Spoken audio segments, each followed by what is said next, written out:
Assalamualaikum warahmatullahi wabarakatuh. Kami dari kelompok De facto Juris. Perkenalkan, nama saya Dewi Priwantiningsi Bintan Zahra dengan NIM 2302056.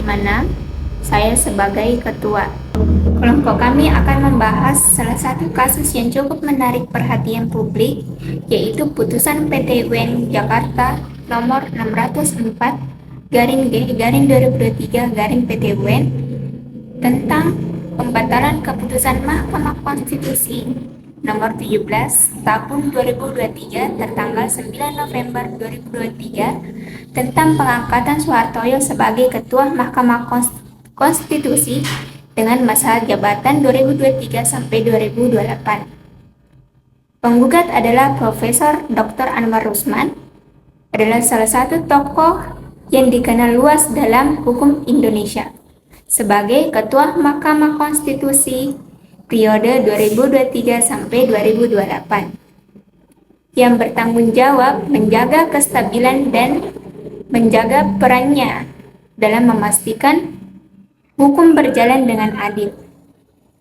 Kasus ini bermula dari keputusan pengangkatan Dr. Soehartojo sebagai Ketua Mahkamah Konstitusi pada tahun 2023 yang diputuskan melalui keputusan Mahkamah Konstitusi nomor 17 tahun 2023. Keputusan ini kemudian dipersoalkan melalui gugatan yang diajukan ke PT UN, yang dimana Anwar Usman melakukan gugatan terhadap putusan Mahkamah Konstitusi. Perkenalkan, nama saya Naila Zahwa Alia dengan NIM 2301013. Alasan mengapa kami pro terhadap putusan PT UN nomor 604 garing G garing 2023 garing PT UN tentang membatalkan putusan Mahkamah Konstitusi nomor 17 tahun 2023. 1. Pelaksanaan prosedur yang tidak sesuai dengan aturan internal MK.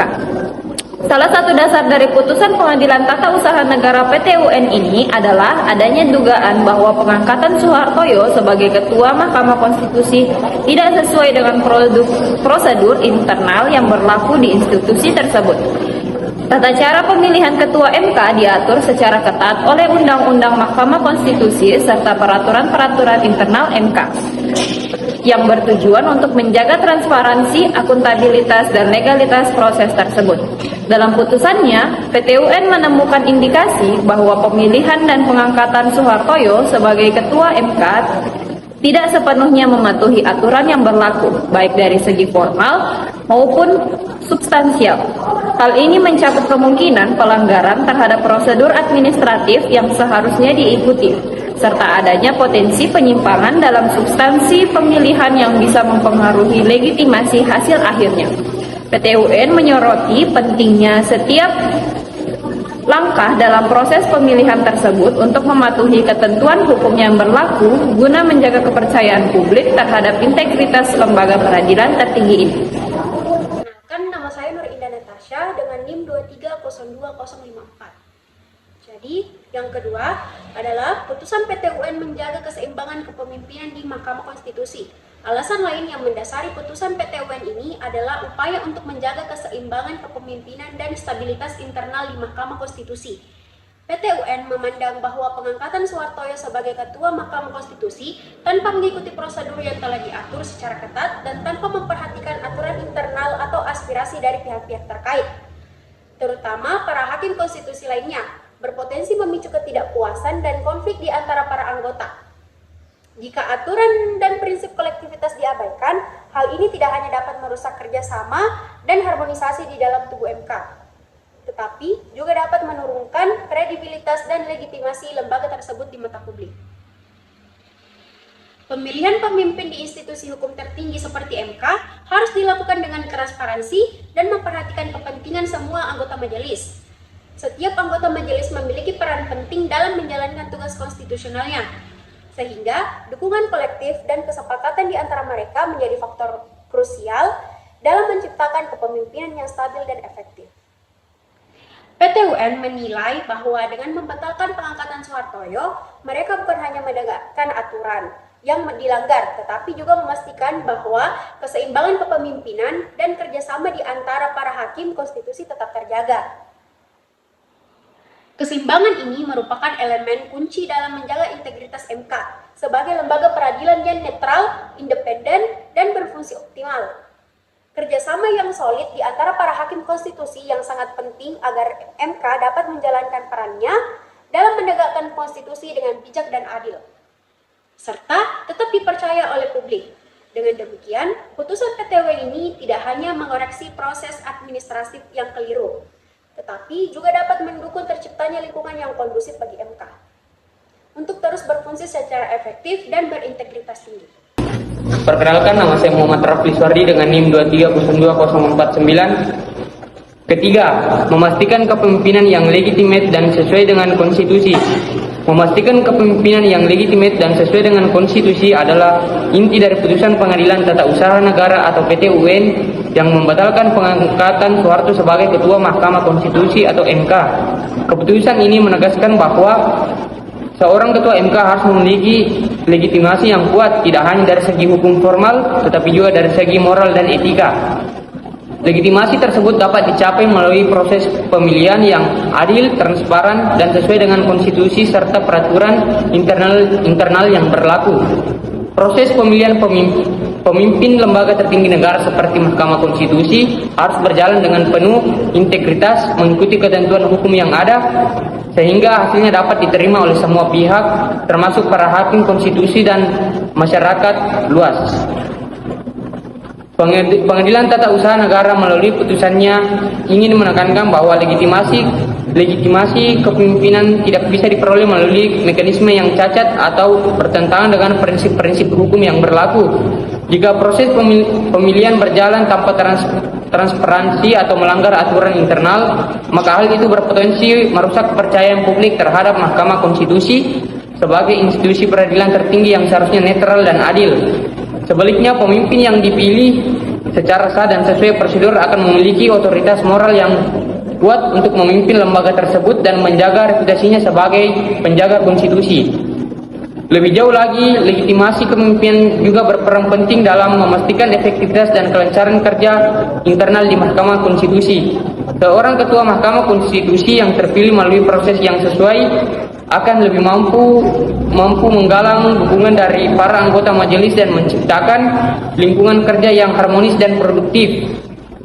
Dengan demikian, keputusan PT UN ini juga merupakan upaya untuk memperkuat integritas dan kredibilitas Mahkamah Konstitusi dan dalam menjalankan fungsinya sebagai lembaga yang berperan vital dalam menjaga sistem ketatanegaraan dan hak-hak konstitusional warga negara. Nama saya adalah Grian, NIM 2302026. Saya akan membahas tentang menjaga independensi Mahkamah Konstitusi. Mahkamah Konstitusi atau disebut sebagai MK adalah salah satu pilar penting dalam sistem ketatanegaraan Indonesia. Dengan peran utama sebagai penjaga dan penafsir Undang-Undang Dasar 1945, sebagai lembaga yudikatif yang memiliki wewenang besar dalam menguji undang-undang dan menyelesaikan sengketa pemilu serta konflik konstitusional. Sengketa pemilu serta konflik konstitusional, independensi MK harus dijaga dengan ketat. Independensi ini berarti bahwa MK harus bebas dari segala bentuk intervensi, baik dari tekanan politik, pengaruh kekuasaan maupun kepentingan individu atau kelompok-kelompok tertentu. Tanpa independensi, fungsi MK sebagai penegak keadilan konstitusional akan terancam dan kepercayaan publik terhadap institusi ini dapat melemah. Putusan PT UN yang membatalkan pengangkatan Soeharto sebagai Ketua MK menegaskan pentingnya prinsip-prinsip hukum dalam setiap tahapan pemilihan pemimpin MK. PT UN berupaya memastikan bahwa proses pemilihan Ketua MK berjalan secara sah, transparan, dan adil. sehingga integritas lembaga ini tidak terganggu oleh campur tangan eksternal. Dengan memastikan pemilihan ketua MK dilakukan sesuai dengan prosedur yang telah ditetapkan, PT UN melindungi independensi MK dari pengaruh atau kepentingan yang dapat merusak fungsi vitalnya. Dalam konteks peradilan konstitusi, setiap penyimpangan dari aturan dan norma hukum yang berlaku berpotensi mengancam posisi netral MK yang seharusnya hanya berlandaskan pada konstitusi dan hukum yang berlaku. Oleh karena itu, putusan PT UN ini juga berfungsi sebagai pengingat bahwa setiap proses dalam lembaga peradilan, terutama yang berkaitan dengan pemilihan kepemimpinan, harus dilakukan dengan penuh kehati-hatian. Perkenalkan, nama saya Fadli Daud dengan NIM 23020025. Kelima, penerapan asas cermat dalam administrasi pemerintahan. Dalam Undang-Undang Nomor 30 Tahun 2014 tentang Administrasi Pemerintahan ditegaskan bahwa setiap keputusan administrasi harus diambil dengan cermat, yaitu berdasarkan pertimbangan informasi dalam dokumen yang lengkap serta akurat. Asas kecermatan ini bertujuan untuk memastikan bahwa keputusan yang diambil oleh instansi pemerintahan memiliki landasan yang sah dan dapat dipertanggungjawabkan sehingga tidak menimbulkan ketidakpastian hukum ataupun pelanggaran hak. Kecermatan dalam administrasi merupakan prinsip yang sangat penting dalam menjaga kualitas keputusan yang dihasilkan oleh lembaga pemerintahan, terutama untuk menghindari tujuan terjadinya kesalahan prosedural yang dapat berdampak luas. Dalam kasus pengangkatan Soehartoyo sebagai Ketua Mahkamah Konstitusi atau MK, PT UN memandang bahwa proses pengangkatan tersebut tidak dilakukan dengan cermat yang memadai.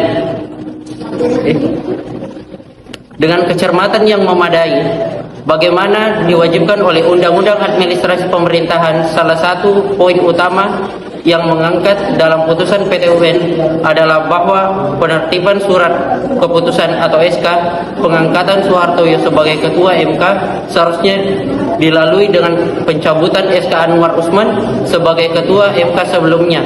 Gugatan untuk mencabut SK tersebut menimbulkan ketidakpastian hukum karena secara formal Anwar Usman masih dianggap menjabat sebagai Ketua MK. Ketidaktepatan ini menunjukkan bahwa pihak Mahkamah Konstitusi tidak mematuhi asas kecermatan yang disyaratkan oleh undang-undang sehingga penerbitan SK baru dianggap cacat atau dari segi prosedural. Lebih lanjut, PT UN juga menilai bahwa tindakan MK yang tidak mematuhi standar kecermatan ini dapat menciptakan kekacauan dalam administrasi internal lembaga tersebut. Pengangkatan seorang pemimpin di lembaga setinggi MK seharusnya dilakukan dengan sangat hati-hati, mengingat dampak besar yang dihasilkan dari keputusan semacam ini, baik terhadap kerja internal lembaga maupun kepercayaan publik terhadap integritas MK. Jika kecermatan dalam proses administrasi dijalankan dengan baik, keputusan yang diambil dapat dianggap tidak sah, yang pada akhirnya akan merusak reputasi dan kredibilitas MK sebagai lembaga penegak konstitusi. Selain itu, ketidakcermatan ini juga berdampak pada tidak terpenuhnya prinsip-prinsip asas-asas umum pemerintahan yang baik atau AUPB yang merupakan standar normal dan legal bagi setiap tindakan pemerintahan. Dalam kasus ini, PT UN menegaskan bahwa tindakan MK yang meloloskan pengangkatan Soehartoyo tanpa pencabutan SK Anwar Usman sebagai Ketua MK sebelumnya bukan hanya melanggar asas kecermatan, tetapi juga mengabaikan asas kepastian hukum dan asas keadilan. Kedua asas ini sangat penting dalam menjaga agar setiap keputusan yang diambil oleh lembaga pemerintahan dapat dipertanggungjawabkan secara hukum dan sekaligus memastikan bahwa pihak yang dirugikan oleh keputusan tersebut Perkenalkan, nama saya Arfan, NIM 230-2032. Melindungi proses etika dan tata tertib lembaga peradilan. Putusan PT UN memiliki peran yang sangat penting dalam menjaga tata tertib dan etika lembaga peradilan, terutama di Mahkamah Konstitusi (MK), yang merupakan lembaga yudikatif tertinggi dalam menegakkan konstitusi. Salah satu elemen yang disorot dalam putusan ini adalah adanya pelanggaran prosedural yang terjadi dalam persidangan yang dilakukan oleh Majelis Kehormatan Mahkamah Konstitusi. Persidangan tersebut terkait dengan pemberhentian Anwar Usman dari jabatan sebagai Ketua MK berdasarkan aturan yang berlaku, yaitu Peraturan Mahkamah Konstitusi Nomor 1 tahun 2023. Persidangan yang menyangkut pelanggaran etika dan disiplin hakim konstitusi harus dilakukan secara tertutup.